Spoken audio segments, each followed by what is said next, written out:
Welcome to mint the right guidance. അപ്പോൾ KSEB worker അല്ലെങ്കിൽ മസ്ദൂറിൻ്റെ നോട്ടിഫിക്കേഷൻ പുറത്തിറങ്ങിയിട്ടുണ്ട് അല്ലേ? ഏപ്രിൽ 30 ഈ നോട്ടിഫിക്കേഷൻ പുറത്തിറങ്ങിയിട്ടുണ്ട്. അപ്പോൾ കുറേ കാലത്തിന് ശേഷമാണ് ഈ നോട്ടിഫിക്കേഷൻ വരുന്നത്. അപ്പോൾ കുറേ ആകാംക്ഷയോടെയാണ് നമ്മൾ കാത്തിരുന്നത്. അപ്പോൾ ഇതിനെക്കുറിച്ച് കുറേ മാറ്റങ്ങളും കുറച്ചൊരു വലിയ ഇമ്പോർട്ടൻ്റ് ആയിട്ടുള്ള ഒരു മാറ്റവും കൂടെ വന്നിട്ടുണ്ട്. അപ്പോൾ അതൊക്കെ അറിഞ്ഞുകൊണ്ടായിരിക്കും നമ്മുടെ ഇന്നത്തെ വീഡിയോയിൽ നമുക്ക് എല്ലാം കൂടെ ജസ്റ്റ് ഒന്ന് ഡിസ്കസ് ചെയ്യാം.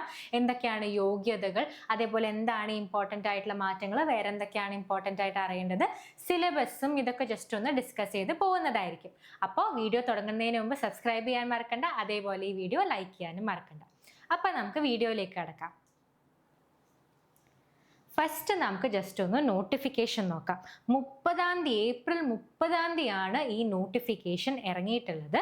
നമ്മളുടെ ഇവിടെ ഡയറക്റ്റ് കൊടുത്തിട്ടുണ്ട് കാറ്റഗറി നമ്പർ 21/2026 ഈ പോസ്റ്റിന്റെ കാറ്റഗറി നമ്പർ ആയിട്ട് വരുന്നത്. നമ്മുടെ KSEBയിലെയാണ് നമ്മുടെ ഈ പോസ്റ്റ് വരുന്നത്.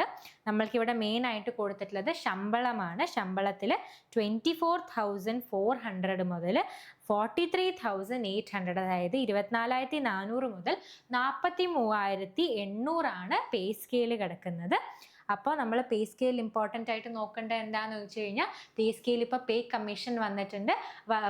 വരുന്നതോടെ നമ്മൾക്ക് കുറച്ചും കൂടെ പേയിൽ വർധന വരാൻ ചാൻസ് ഉണ്ട്. ഒരു 4,000 to 5,000 നമുക്ക് എക്സ്ട്രാ കൂടെ പ്രതീക്ഷിക്കാവുന്നതാണ്.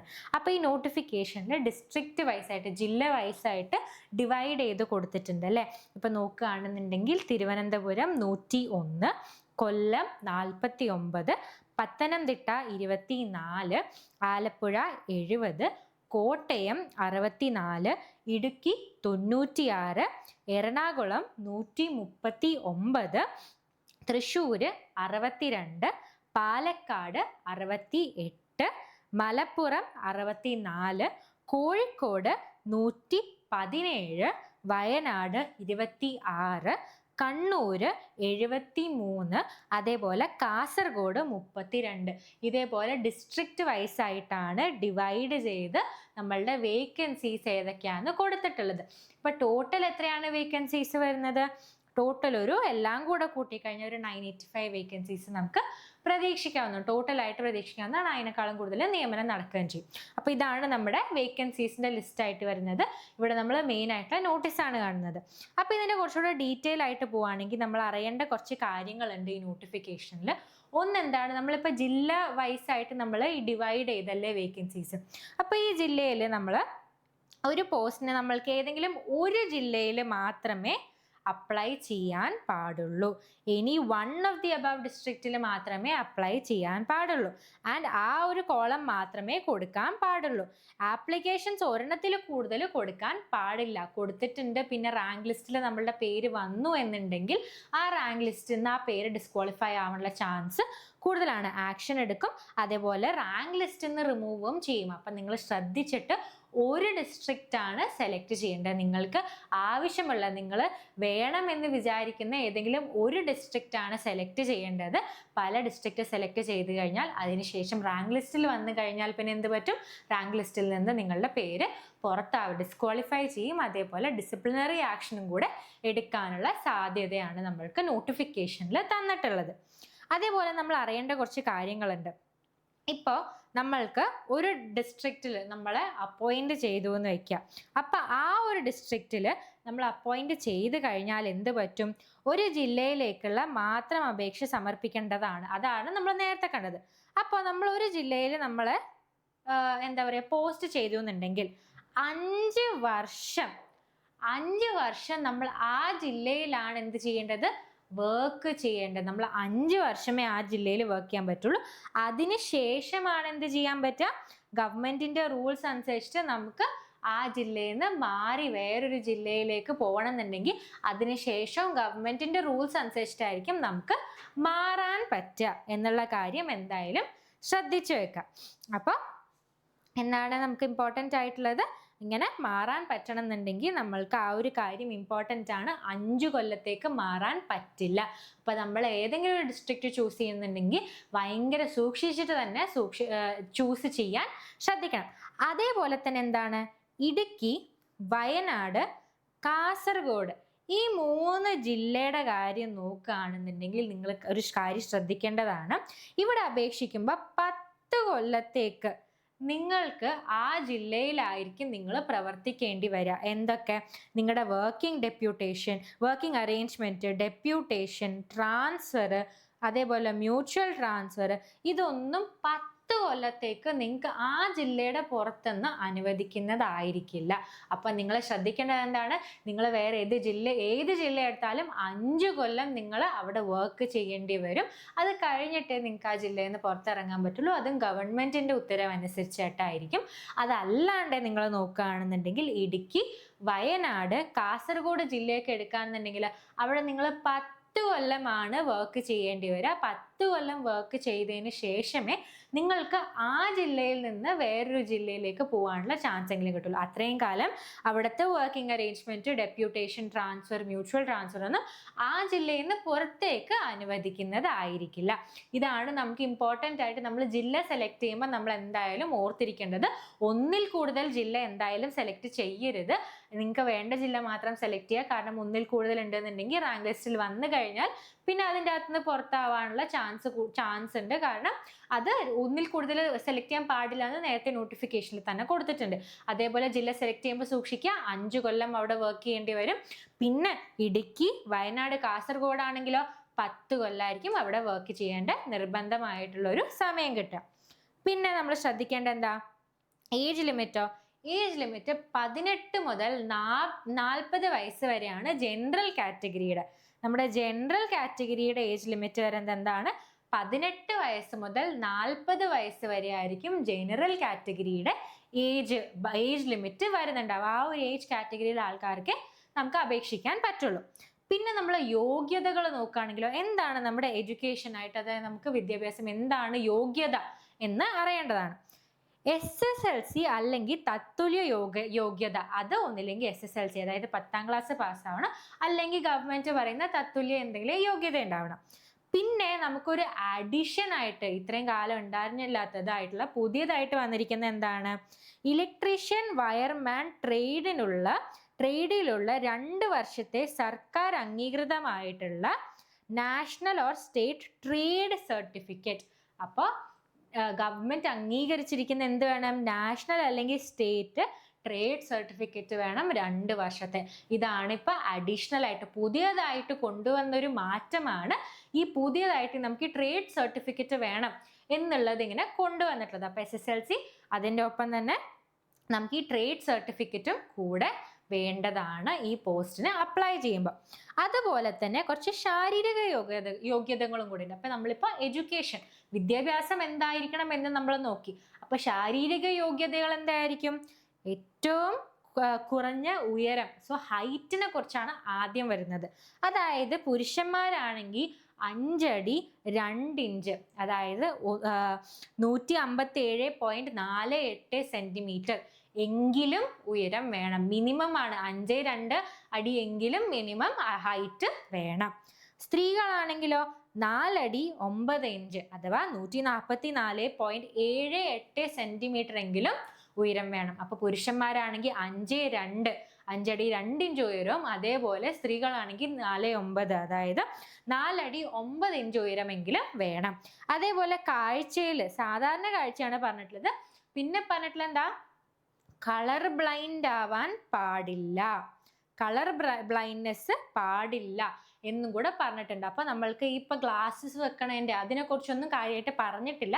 സാധാരണ കാഴ്ച വേണം എന്ന് മാത്രമേ പറഞ്ഞിട്ടുള്ളൂ.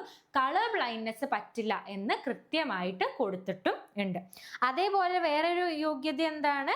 നമ്മുടെ ഒരു ടെസ്റ്റ് പോലെ നടത്തുന്നതിൻ്റെ അകത്ത് 9 മീറ്റർ ഉയരമുള്ള ഒരു ഇലക്ട്രിസിറ്റിയുടെ പോള് 8 മിനിറ്റിൽ കുറയാതെ കയറുകയും ഇറങ്ങുകയും ചെയ്യണം. അപ്പോൾ 9 മീറ്റർ ഉള്ളൊരു ഇലക്ട്രിസിറ്റി പോള് 8 മിനിറ്റിനുള്ളിൽ എന്ത് ചെയ്യണം? നമ്മൾ കയറി ഇറങ്ങാൻ വേണം. അതും കൂടെ ഒരു ഫിസിക്കൽ ടെസ്റ്റ് ആയിട്ട് കണ്ടക്ട് ചെയ്യുന്നതായിരിക്കും. അതിനും കൂടെയുള്ള യോഗ്യത ഉണ്ടാവണം. അപ്പൊ ശാരീരിക യോഗ്യത നോക്കുകയാണെന്നുണ്ടെങ്കിൽ ഒന്ന് ഹൈറ്റ് 5.2 ആണുങ്ങൾക്ക് മിനിമം വേണം, 4.9 പെണ്ണുങ്ങൾക്ക് മിനിമം വേണം. അതേപോലെ കാഴ്ച സാധാരണ കാഴ്ച ആയിരിക്കണം, കളർ ബ്ലൈൻഡ് ആയിരിക്കരുത്. അതേപോലെ ഫിസിക്കൽ ഫിറ്റ്നസ് നോക്കുകയാണെന്നുണ്ടെങ്കിൽ 9 മീറ്റർ ഉള്ളൊരു ഇലക്ട്രിസിറ്റി പോള് 8 മിനിറ്റിനുള്ളിൽ കയറി ഇറങ്ങാൻ പറ്റണം.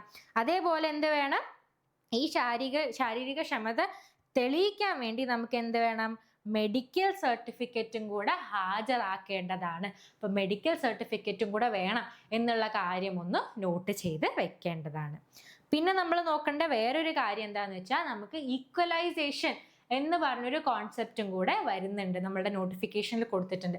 അതായത് ഉള്ളതിനേക്കാൾ ഹയർ ക്വാളിഫിക്കേഷനിലുള്ള ആൾക്കാർക്കും ഇതിന്, അല്ലെങ്കിൽ സെയിം ആയിട്ടുള്ള തന്നെ വേറെ ക്വാളിഫിക്കേഷനുള്ള ആൾക്കാർക്കും അപ്ലൈ ചെയ്യാൻ പറ്റുന്നതാണ്. ഇപ്പോൾ ബിടെക് ഒക്കെ എടുത്ത ആൾക്കാർക്കും അപ്ലൈ ചെയ്യാൻ പറ്റുന്നതാണ് ഈ പോസ്റ്റ്. ഇത് ഗവൺമെന്റ് ഉത്തരവ് അനുസരിച്ചിട്ടായിരിക്കും ഇതിനെക്കുറിച്ചുള്ള കൂടുതൽ അറിവുകൾ വരിക. പക്ഷേ ഈക്വലൈസേഷൻ ആപ്ലിക്കബിൾ ആണ്, വരും എന്നാണ് ഈ നോട്ടിഫിക്കേഷനിൽ കൊടുത്തിട്ടുള്ളത്. പിന്നെ നമുക്ക് ശ്രദ്ധിക്കേണ്ട കാര്യം എന്താണ്, പിന്നെ നമുക്ക് ശ്രദ്ധിക്കേണ്ടതാണ് നമ്മുടെ സിലബസ് അല്ലേ. സിലബസ് ഭയങ്കര ഇമ്പോർട്ടൻ്റ് ആണ്. ഈ സിലബസ് കൃത്യമായിട്ട് കൊടുത്തിട്ടില്ല, കാരണം സിലബസ് അങ്ങനെ ഒഫീഷ്യലി പുറത്തിറങ്ങിയിട്ടില്ല. പക്ഷെ നമ്മൾക്ക് ജനറലി അറിയാൻ പറ്റുന്നതനുസരിച്ചിട്ട് എന്താണ് സിലബസ് എന്നും നോക്കാം. നമ്മൾക്ക് 10 മോഡ്യൂൾസ് ആയിട്ടാണ് കൊടുത്തിട്ടുള്ളത്, ടോട്ടൽ 100 മാർക്കിൻ്റെ.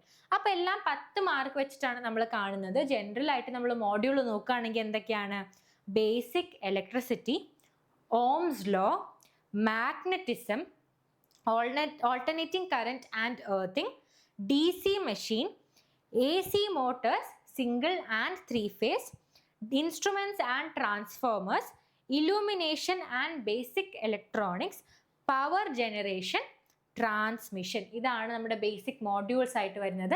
ഇതിൻ്റെ ഉള്ളിൽ കുറേ ഡിവിഷൻസ് ആയിട്ട് വരുന്നുണ്ടാവും. ഇത് 10 മാർക്ക് വെച്ചിട്ടായിരിക്കും നമ്മൾ എക്സ്പെക്ട് ചെയ്യേണ്ടത്. അപ്പോൾ ഒഫീഷ്യൽ സിലബസ് ആയിട്ട് വരുമ്പോൾ നമുക്ക് കുറേയും കൂടെ ഇതിനെക്കുറിച്ചുള്ള ഐഡിയ കിട്ടുന്നതായിരിക്കും. പക്ഷേ ഈ ഒരു ഐഡിയ വെച്ചിട്ട് തന്നെ നിങ്ങൾ പഠനം തുടങ്ങേണ്ടതാണ്. അപ്പോൾ നമുക്കിപ്പോൾ ക്വാളിഫിക്കേഷൻസ് എന്തായാലും കൂടിയല്ലോ. നേരത്തെ SSLC സർട്ടിഫിക്കറ്റ് മതിയായിരുന്നു, ഇപ്പോൾ ട്രേഡ് സർട്ടിഫിക്കറ്റ് ഒക്കെ വേണം. അപ്പോൾ അതൊക്കെ അനുസരിച്ചായിരിക്കും സിലബസ് വരുന്നുണ്ടാവുക. അപ്പോൾ ആ ഒരു ഐഡിയ വെച്ചിട്ട് വേണം നിങ്ങൾ പഠിച്ചു തുടങ്ങാൻ. അപ്പോൾ എക്സാം നമ്മൾക്ക് ലാസ്റ്റ് ഡേറ്റ് ടു അപ്ലൈ എന്നാണെന്ന് നോക്കുകയാണെന്നുണ്ടെങ്കിൽ 3 ജൂണാണ്. അത് ശ്രദ്ധിക്കേണ്ടതാണ്. 3 ജൂണിനാണ് ലാസ്റ്റ് അപ്ലൈ ചെയ്യേണ്ട ഡേറ്റ് വരുന്നത്. അപ്പോൾ അതിന് ശേഷമായിരിക്കും പരീക്ഷ വരുന്നത്. പക്ഷെ നമ്മൾ എന്ത് ചെയ്യണം, നമ്മളിപ്പോൾ തന്നെ പഠിച്ചു തുടങ്ങണം. നമ്മൾ പ്രിപ്പയർഡ് ആയിട്ടിരിക്കണം. എങ്ങനെയായിരിക്കണം പഠിച്ചു തുടങ്ങേണ്ടത്? അപ്പോൾ നമുക്കൊരു ഐഡിയ, ഒരു ബേസിക് ഐഡിയ ഉണ്ടല്ലേ സിലബസ് എങ്ങനെ ആയിരിക്കും എന്നുള്ളത്. അപ്പം നമ്മൾ ഘട്ടം ഘട്ടമായിട്ട് പഠിച്ച് തുടങ്ങേണ്ടതാണ്. ഘട്ടം 1 എന്താണ്, പഠനവും ഗ്രഹിക്കലും. അതായത് ഒരു ബേസ് ക്രിയേറ്റ് ചെയ്ത് തുടങ്ങാം. അതായത് വിഷയാടിസ്ഥാനത്തിനുള്ള ശ്രദ്ധ. ഒരു ബേസ് എന്താണ്, ഓരോ സബ്ജക്റ്റിൻ്റെയും ബേസ് എന്താ, ഒരു ഫൗണ്ടേഷൻ ക്രിയേറ്റ് ചെയ്യേണ്ടതാണ് നമ്മൾ. അതേപോലെ അടിസ്ഥാനം കെട്ടിപ്പിടിക്കുക. അതായത് നമ്മൾ ബേസിക് ആയിട്ട് ഇങ്ങനെ ഫോം ചെയ്ത് ഒരു ഫൗണ്ടേഷൻ ക്രിയേറ്റ് ചെയ്ത് അതിൻ്റെ മുകളിലേക്ക് ബിൽഡ് ചെയ്ത് വരുമ്പോഴേ നമുക്ക് എന്ത് പറ്റുള്ളൂ, നമുക്ക് എന്ത് ക്വസ്റ്റ്യനും ഈസി ആയിട്ട് ആൻസർ ചെയ്യാൻ പറ്റുള്ളൂ. അതായത് അതേപോലെ ആശയപരമായ വ്യക്തത. എന്തെങ്കിലും ഒരു കോൺസെപ്റ്റ് ഉണ്ടെന്നുണ്ടെങ്കിൽ അത് ക്ലിയർ ആയിട്ട് അണ്ടർസ്റ്റാൻഡ് ചെയ്യുക. അതിൻ്റെ അകത്ത് ഡീറ്റെയിൽസിലേക്ക് പോകുന്നതിന് മുമ്പ് എന്ത് വേണം, ആ ഒരു കോൺസെപ്റ്റിനെ കുറിച്ചുള്ള നല്ലൊരു ഐഡിയ നമുക്ക് ഉണ്ടാവണം. അതേപോലെ കൂടുതൽ പ്രാധാന്യമുള്ള ഭാഗങ്ങൾ എന്ത് ചെയ്യണം, നമ്മൾ സോർട്ട് ചെയ്ത് വെക്കണം. ഏതാണ് കൂടുതൽ ഇമ്പോർട്ടൻറ്റ്, ഏതെന്നാണ് ചോദ്യം ചോദിക്കാൻ സാധ്യതയുള്ളത് എന്നൊക്കെ ജസ്റ്റ് നോക്കി വെക്കുക. അതേപോലെ ലഘുകുറിപ്പുകളും, അതായത് ഷോർട്ട് നോട്ട്സും കൂടെ ക്രിയേറ്റ് ചെയ്ത് വെക്കേണ്ടതാണ്. പിന്നെ റിവൈസ് ചെയ്യാൻ, പിന്നെ നോക്കി പഠിക്കാൻ സുഖമായിട്ടുള്ള രീതിയിൽ ലഘുകുറിപ്പുകളുടെ സെറ്റാക്കി വെക്കേണ്ടതാണ് നമ്മൾ. പിന്നെ രണ്ടാമത്തെ ഘട്ടം നോക്കുകയാണെങ്കിൽ ചോദ്യങ്ങൾ പരിശീലിക്കൽ ആണ് സെക്കൻഡ് ഘട്ടമായിട്ട് വരുന്നത്. അതായത് നമ്മൾ പിന്നെ എക്സാം കംപ്ലീറ്റ് എക്സാം ബേസ്ഡ് ആയിട്ടാണ് ഇനി പഠിക്കാൻ പോകുന്നത്. ചോദ്യങ്ങളിലൂടെയുള്ള പഠനമാണ് ഇനി ഫോക്കസ്. അതായത് ചോദ്യങ്ങൾ ചെയ്യുന്നു, അതിൻ്റെ അകത്ത് എന്തെങ്കിലും തെറ്റുണ്ടെങ്കിൽ അത് തിരുത്താൻ നോക്കുന്നു, എന്നിട്ട് അതിനെക്കുറിച്ച് വീണ്ടും പഠിക്കാൻ നോക്കുന്നു. ആ രീതിയിലാണ് ഇനി നമ്മൾ പോകുന്നത്. അതേപോലെ ചോദ്യങ്ങളുടെ തരം തിരിച്ചുള്ള വിശകലനം, അതായത് ഡിവൈഡ് ചെയ്തിട്ട് അതിനെക്കുറിച്ച് പഠിക്കലും അതിനെക്കുറിച്ച് റിസർച്ച് ചെയ്യലും ഒക്കെയാണ് വേണ്ടത്. അതേപോലെ എളുപ്പ വഴികളൊക്കെ, തന്ത്രങ്ങൾ ഇതൊക്കെ കണ്ടുപിടിക്കുക, പെട്ടെന്ന് സ്പീഡ് ക്രിയേറ്റ് ചെയ്യുക, ഇതൊക്കെ ആയിരിക്കണം ഈ ഒരു ഘട്ടത്തിൽ നമ്മൾ ശ്രദ്ധിക്കേണ്ടത്. അതേപോലെ നിലവാരം മനസ്സിലാക്കുക. ആ എക്സാമിൻ്റെ നിലവാരം എന്താണ്, ഡിഫിക്കൽട്ടി എന്താണ്, ഈസി ആണോ, ഏത് ഭാഗങ്ങളാണ് ഈസി ആയിട്ട് വരുന്നത്, എങ്ങനെയാണ് അത് ഇമ്പ്രൂവ് ചെയ്യാൻ പറ്റുക, ആ ഒരു ഫോക്കസ് ആയിരിക്കണം നമ്മുടെ പോകേണ്ടത്. മൂന്നാമത്തെ ഘട്ടമോ തുടർച്ചയായി പുനഃപരിശോധന, അതായത് എന്താണ്, റിവിഷൻ. നമ്മൾ റിവിഷനിൽ ഫോക്കസ് ചെയ്യുന്നതാണ് 3rd ഫേസ് ആയിട്ട് വരുന്നത്. അതായത് കാലാനുസൃതമായ അവലോകനം. അതായത് ടൈംലി റിവ്യൂ. നമ്മൾ റിവ്യൂ ചെയ്തുകൊണ്ടേയിരിക്കുക. നമ്മൾ എന്താണോ പഠിച്ചത് അത് വീണ്ടും വീണ്ടും നോക്കിയിട്ട് റിവൈസ് ചെയ്തുകൊണ്ടേയിരിക്കുക. അതേപോലെ തന്നെ സ്വയം വിലയിരുത്തുക. നമ്മൾ എവിടെയാണ് തെറ്റുന്നത്, എവിടെയാണ് നമ്മളുടെ സ്ട്രെങ്ത്, നമ്മൾ എവിടെയാണ് ഇംപ്രൂവ് ചെയ്യേണ്ടതെന്നൊക്കെ സ്വയം വിലയിരുത്തുക. അതേപോലെ തന്നെ ദുർബലമായിട്ടുള്ള ഭാഗങ്ങളൊക്കെ ശരിയാക്കാൻ നോക്കുക, കണ്ടെത്തുക. അതേപോലെ തന്നെ എന്ത് ചെയ്യണം, മോക്ക് ടെസ്റ്റ് എടുക്കണം. മോക്ക് ടെസ്റ്റ് എടുക്കുമ്പോഴാണ് എന്തറിയുക, നമ്മൾ എവിടെയാ തെറ്റുന്നത് എന്ന് നമുക്ക് മനസ്സിലാവുക. അതേപോലെ മുൻവർഷ ചോദ്യങ്ങൾ, പ്രീവിയസ് ഇയർ ക്വസ്റ്റ്യൻസും കൂടെ ഒന്ന് നോക്കി പോവുകയാണെന്നുണ്ടെങ്കിൽ നമ്മൾക്ക് എന്താണ് ഇത് മനസ്സിലാവും, നിലവാരം എന്താണ് എന്ന് മനസ്സിലാവുകയും ചെയ്യും. അപ്പം നമ്മൾ എന്താണ് ചെയ്യേണ്ടത്, ആദ്യം ഒരു ബേസ് ക്രിയേറ്റ് ചെയ്യുക, പിന്നെ ചോദ്യങ്ങളിലൂടെ പഠിക്കാൻ നോക്കുക, പിന്നെ ഫൈനലി റിവിഷനിലേക്ക് കംപ്ലീറ്റ് ആയിട്ട് ഫോക്കസ് ചെയ്ത് പഠിക്കാം. അപ്പം ഇപ്പം നോട്ടിഫിക്കേഷൻ വന്നിട്ടുണ്ട്, ഇനിയും അതിനെക്കുറിച്ചുള്ള ഡീറ്റെയിൽസ് ഒക്കെ വരുന്നതായിരിക്കും. പക്ഷെ അതിനെക്കുറിച്ച് തന്നെ ഇനിയും കൂടുതൽ ഫോക്കസ് ചെയ്തിട്ട് തന്നെ ഓൾറെഡി ഇപ്പം നമുക്ക് ഉള്ള ഒരു ഐഡിയ വെച്ചിട്ട് തന്നെ നമ്മൾ ഫോക്കസ് ചെയ്തിട്ട് പഠിക്കാൻ തുടങ്ങാൻ നോക്കുക.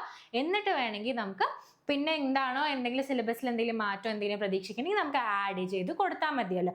അപ്പോൾ നമുക്കിപ്പോൾ സ്റ്റഡി പ്ലാൻ ഒക്കെ കിട്ടി, അപ്പോൾ നമുക്ക് കുറച്ച് ഗൈഡഡ് ആയിട്ട് പഠിക്കണം അല്ലേ. അപ്പോൾ ഗൈഡഡ് ആയിട്ട് പഠിക്കാൻ വേണ്ടി എന്താ ചെയ്യുന്നത്, ഞങ്ങളൊരു ബാച്ച് തുടങ്ങുന്നുണ്ട്.